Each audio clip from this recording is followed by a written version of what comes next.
Amis passionnés, bonjour et bienvenue dans ce premier épisode bonus sur Ferment Mind. Aujourd'hui, il n'y a que vous, il n'y a que moi, et on va parler de tout un tas de sujets. Mais on va surtout faire un débrief et un récapitulatif sur le lancement de ce podcast, mais aussi d'une chose en particulier dont je ne vous ai pas encore parlé. Je me suis fait hacker. Ouais, c'est moche. Mais ça, on en reparlera un peu plus tard. On va aussi parler de quelques problèmes techniques de micro, d'enregistrement que j'ai pu rencontrer encore dernièrement et qui m'ont encore donné beaucoup de leçons. Alors, asseyez-vous confortablement chez vous ou en voiture si vous écoutez le podcast, en vidéo si jamais vous écoutez en vidéo. Et puis, discutons. Bienvenue dans Ferment Mind, le podcast qui pétrit la pensée et façonne les idées. Je suis Étienne Volk, boulanger passionné, et je vous invite à plonger avec moi dans l'univers de la boulangerie, où chaque épisode est une opportunité de faire fermenter nos esprits. Dans cette émission, je m'entoure d'invités passionnants qui partagent leur expérience et leur connaissance du métier. Ensemble, nous explorons les enjeux sociétaux, éducatifs et climatiques qui entourent notre profession, pour nourrir non seulement nos connaissances, mais aussi nos consciences. Préparez-vous à un voyage où la passion se marie à la réflexion profonde. Ferment Mind, là où la chaleur du four rejoint la chaleur des idées.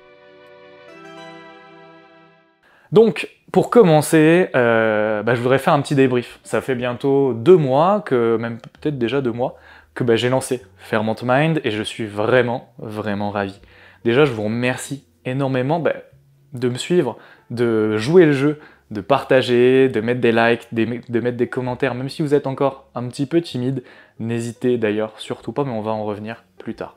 Mais ouais, vraiment un débrief plutôt cool. Vous voyez ce premier Reels que j'ai pu faire, si vous voulez quelques chiffres, pour vous parler de ce projet et de vous dire que ça y est, je le lançais.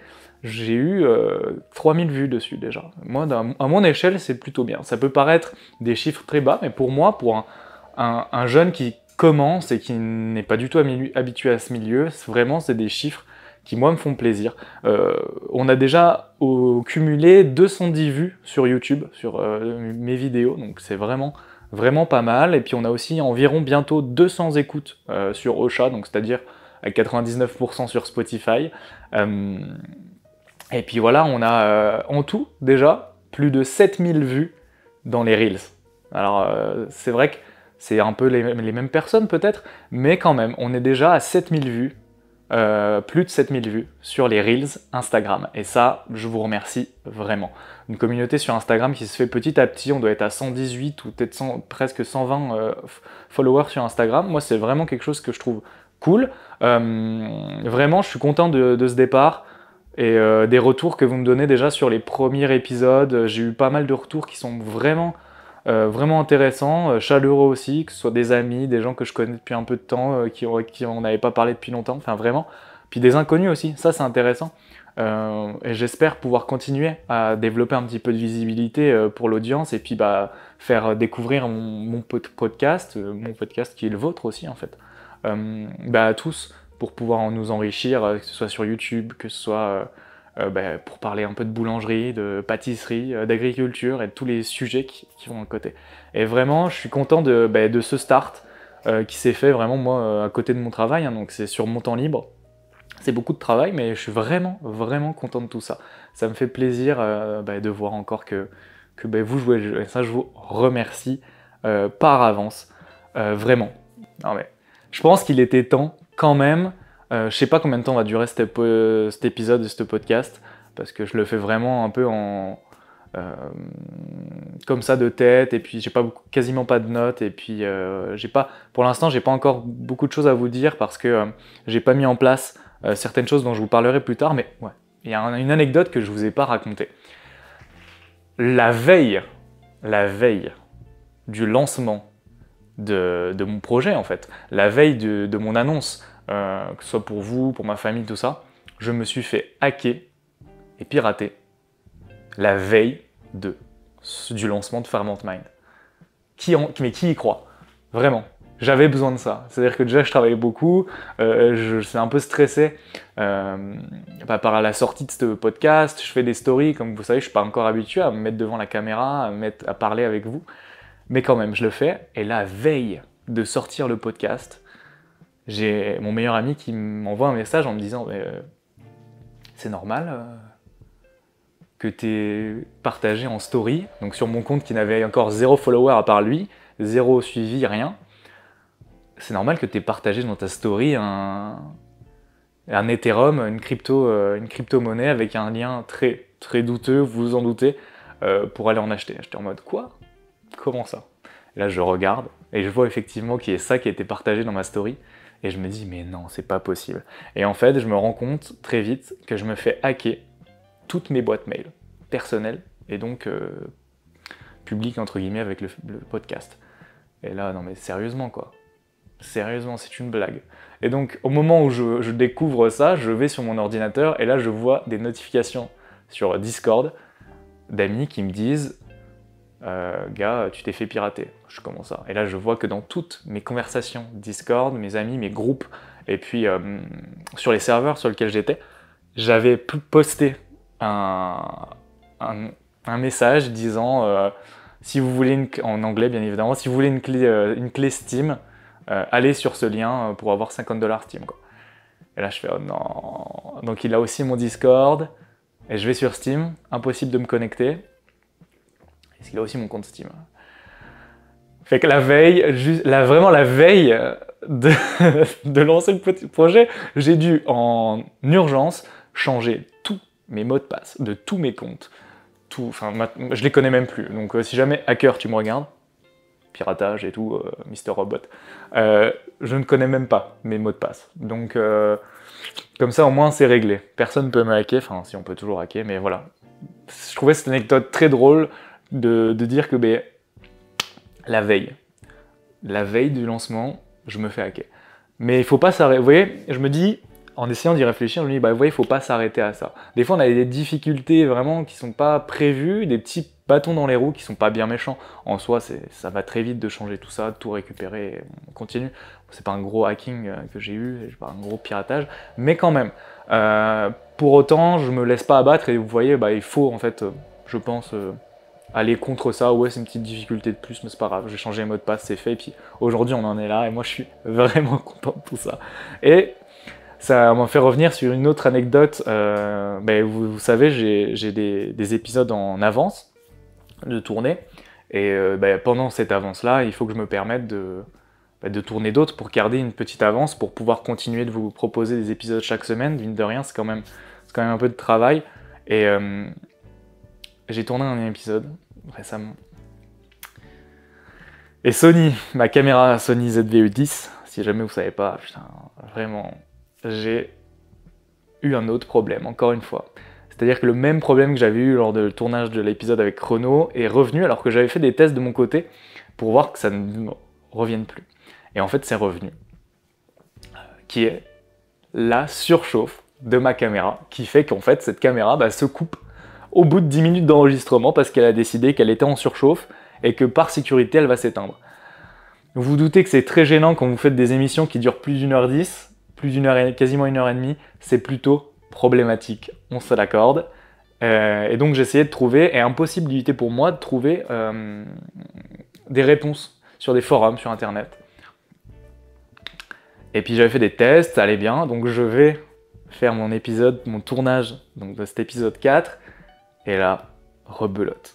Après 20 minutes d'enregistrement, la caméra coupe. Je la relance, elle recoupe au bout de 13 minutes, puis 6 minutes.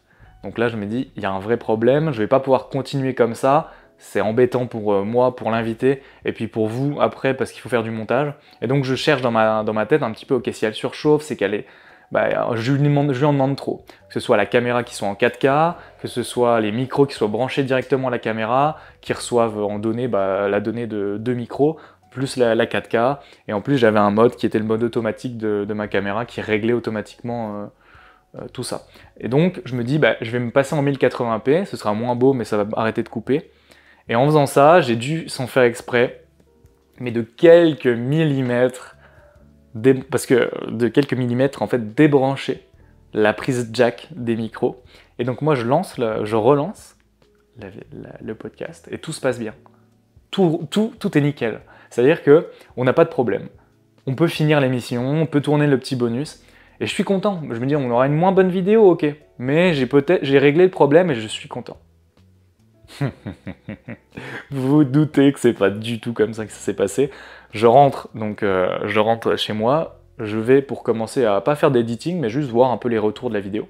Premier épisode, enfin les premières parties étaient cool, et là j'arrive au moment où ça cutait et que j'ai changé en 1080p, et je me rends compte de cette erreur magistrale que j'avais faite. Le micro donc s'est déconnecté, et donc on n'a que le micro de la caméra qui est enregistré. Mais vous vous doutez qu'on est loin de la caméra, c'est très brouillon, c'est un audio qui pour moi est très compliqué à exploiter. Et encore aujourd'hui, je ne sais pas comment je vais faire. Est-ce que je vais retourner un épisode? Est-ce que je vais quand même vous le poster? Si jamais ça vous intéresse et que vous voulez que je vous le poste, même si on est en mauvaise qualité, dites-le moi. Mais moi, j'ai vraiment à cœur de vous faire quelque chose de qualité. J'ai à cœur, comme je vous l'avais dit dans l'épisode 0, de m'améliorer chaque jour et d'essayer de vous proposer toujours de la meilleure qualité. Fait que là, j'avais épisode 2 qui était un peu problématique, mais mieux. Épisode 3 qui était un peu mieux. Enfin, vous l'avez pas encore vu. Hein, mais... Et l'épisode 4, je pouvais pas me permettre d'avoir ça, et ça m'embêtait vraiment, et je sais pas encore comment je vais faire. Est-ce que je vais devoir en retourner un, sans doute, parce que moi je veux pas vous sortir de la qualité médiocre. Je veux vraiment faire quelque chose de bonne qualité, que ce soit confortable pour vous quand vous écoutiez ça, parce qu'en fait c'est avant tout un podcast. La vidéo c'est bien, mais comme j'avais dit c'est du bonus. Moi c'est avant tout un podcast, donc je peux pas me permettre d'avoir un mauvais son. Donc je vais trouver des solutions, mais vous aurez un épisode 4 qui sera très bien. J'en suis sûr, je suis persuadé. Mais ça m'a fait réfléchir. Donc déjà, il faut vraiment que je règle ce problème. Et il faut que vraiment, à tous les créateurs de contenu, vous voyez, le son du micro fonctionnait, je me suis dit, je vais pas refaire une prise en rebranchant, en repluguant mon casque à l'appareil photo pour avoir un retour audio, pour être sûr que mes micros fonctionnent. Je me dis, non, c'est bon, ils ont fonctionné, voilà, j'ai déjà fait, ça marche. J'aurais vraiment dû, juste après chaque cut, maintenant, je le fais systématiquement, je replug mon appareil photo, mon casque et mon appareil photo, et je check si le son est bien dans les micros, s'il n'y a pas de problème, parce que c'est primordial. Je me rends compte que tu peux pas te permettre de prendre du temps un week-end et tout ça pour au final tout scraper parce que t'as préféré avoir même pas 30 secondes de... Tu vois, ça m'aurait pris 30 secondes et j'aurais tout de suite vu le problème et je l'aurais réglé, quoi. Mais bon, on apprend. Et vraiment, je suis content, j'ai appris comme ça. Ça m'a permis vraiment de savoir les erreurs à ne plus faire. Petite pause 2 secondes, je vais faire un peu de café parce que essayez de pas vous faire de l'ASMR non plus, faut pas déconner. Donc voilà, le problème que j'ai eu, et bien évidemment, je l'ai réglé, j'ai trouvé des solutions, je pense, et je vais faire encore panoplie de tests. Cette vidéo, quelque part, c'est un test, vous vous doutez. D'habitude, je filme pas quand je suis tout seul, mais là, je me suis dit, il faut que je fasse des tests avec ma caméra. Donc, en fait, comme je suis pas vraiment bilingue, tout de suite, quand j'ai tapé, au lieu de surchauffe avec le numéro de mon appareil j'ai tapé au lieu de surchauffe overheating, donc surchauffe en anglais, littéralement. Là, comme par hasard, j'ai eu des milliers de vidéos de 30 secondes m'expliquant comment régler le problème sur cet appareil photo qui arrive très régulièrement. Comment je m'en suis voulu. Donc j'ai réglé le problème dans les paramètres de l'appareil photo. Normalement, ça devrait plus couper quand l'appareil a un peu de chaleur. On espère et on croise les doigts. La suite sera bien mieux. Puis ça me pousse en fait à du coup investir un peu plus dans du matos. Là, vous l'avez peut-être pas vu, mais j'ai investi dans un trépied, dans des lampes, pour essayer de vous avoir un truc de plus grande qualité. C'est pour ça que cette vidéo est un peu aussi un test. Voilà. Et donc, qu'est-ce que j'ai appris de tout ça? J'ai appris plein de choses. En fait, je me rends compte que petit à petit, avec le temps, on apprend à connaître son matériel, connaître ses micros, connaître son appareil photo, son trépied, puis aussi connaître un peu... Au début, on part sur quelque chose qu'on trouve cool, qu'on aime bien. Par exemple, vous voyez, je vous parlais de mon logo. Mes miniatures YouTube, je les ai fait au début, j'étais content. Et là, je vous en parle parce que ça fait 2 jours que je travaille dessus un peu. Et à un moment donné, je regarde mes trucs et je dis non, ça me plaît pas. Fait que là, j'ai retravaillé mes miniatures YouTube. Donc si jamais vous avez des avis, Donnez-moi vos avis sur les prochaines miniatures que vous allez avoir sur YouTube, etc. J'ai rechangé toutes les miniatures YouTube de l'épisode 1 à l'épisode 2, puis je vais le faire comme ça pour tous les autres épisodes. Bah, moi, je me rendais pas compte, c'est que tu crées un truc, et en fait, tu te rends compte qu'il y a plein de contenu additionnel que tu dois mettre en place pour ton épisode, qui n'est pas juste tourner un épisode, écrire le script. Au début, je me suis dit, bah c'est bon, 3 épisodes d'avance pour écrire un script, écrire mes questions, tourner l'épisode, le monter, j'aurais largement le temps. Sauf qu'en fait, j'avais oublié qu'il fallait faire la promotion sur les réseaux sociaux, faire les stories, faire les publications, les textes des publications, les miniatures YouTube, les miniatures de Reels, les miniatures de... Enfin, c'est plein de petites choses qui fait qu'en fait, tu te rends compte que créateur de contenu, c'est vraiment un métier et c'est vraiment du temps et de l'énergie. Et moi, je trouve ça super. Vraiment, moi, ça me plaît beaucoup. Donc, c'est pas du tout une plainte. Au contraire, c'est juste ultra stimulant pour moi. Mais là, tu te rends compte un peu de du travail de certains youtubeurs, par exemple. Ouais. Tu te dis, c'est vrai que si un jour je pourrais engager quelqu'un pour faire ça à ma place, ce serait bien. Ouais. Moi, pour l'instant, j'aime bien cette petite patte à moi, en fait, qui me crée un peu une authenticité. C'est quelqu'un qui m'a dit ça dans un commentaire, d'ailleurs. Il m'a dit, ce que j'aime bien, c'est pas que ça paraît pas professionnel, c'est que c'est authentique. Et ça, c'est un des plus belles choses qu'on aurait pu me dire, c'est de me dire que ce que je fais, c'est authentique, et vraiment, je suis content que ce soit comme ça. Donc voilà. On en est à peu près là pour tout cet épisode, et puis comme je vous le dis, j'ai hâte que vous puissiez écouter la partie 3 avec Renaud. Vous allez aussi avoir... en fait, je suis plutôt productif. Là, vous allez avoir cet épisode bonus donc sur YouTube et en podcast, mais vous allez aussi avoir un épisode bonus dégustation de l'entremets de Renaud. Ce magnifique gâteau de voyage que vous avez pu voir, vous allez pouvoir le déguster. Normalement, la vidéo est en ligne tout de suite. Vidéo bonus, vous la retrouverez que sur YouTube. Parce que une vidéo de dégustation, je vois pas l'intérêt de la mettre sur un podcast audio. Pour moi, c'est pas... Voilà. Donc, au moins, vous avez, pour les gens qui écoutent que le podcast, vous m'avez moi, maintenant, avec vous, en train de vous parler de tout ça, un petit épisode bonus. Et puis, allez sur YouTube. Vous pouvez retrouver cet épisode en version vidéo, tous les autres épisodes en vidéo, mais aussi la dégustation du gâteau de voyage que Renaud a fait. Et d'ailleurs, s'il vous plaît, là on va revenir à vous et à quel point vous êtes important pour ce podcast. Interagissez avec nous. Ce gâteau de voyage, c'est à vous de le nommer. J'aimerais que vous trouviez un nom, que vous trouviez... Allez-y, amusez-vous. Donnez un nom à ce gâteau. Avec Renaud, c'est ce qu'on s'est dit, on aimerait... Vous avez la recette disponible en description de cet épisode bonus, justement sur YouTube.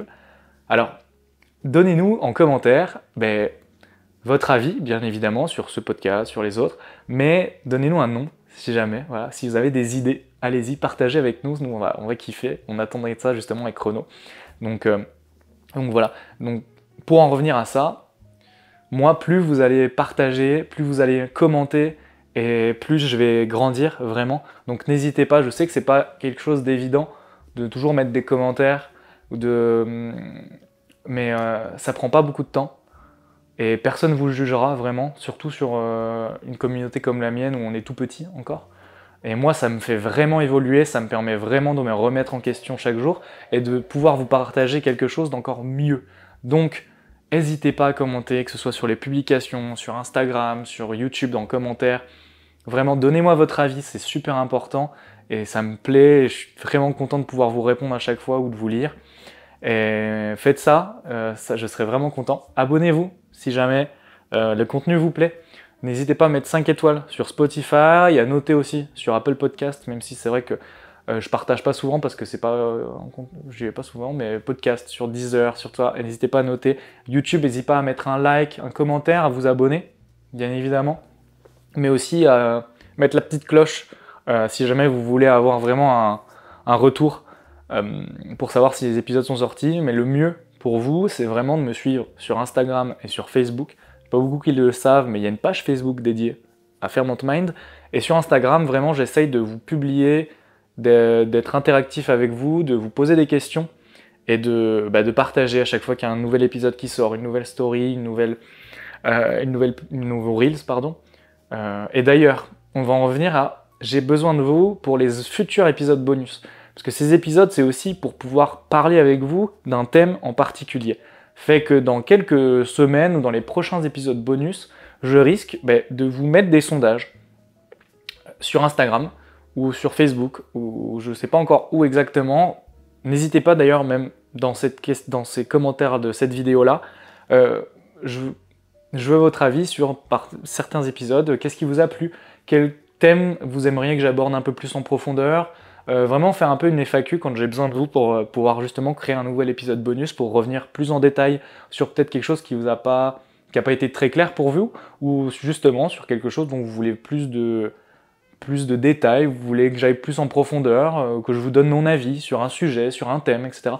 N'hésitez pas à me poser vos questions et à me dire vraiment qu'est-ce qui vous plaît, qu'est-ce que vous voulez. Mais ça, je vous ferai un sondage justement, où je vous mettrai des questions pour les prochains épisodes bonus. Voilà. Je pense que c'est à peu près tout pour ce petit épisode. J'espère qu'il vous a plu.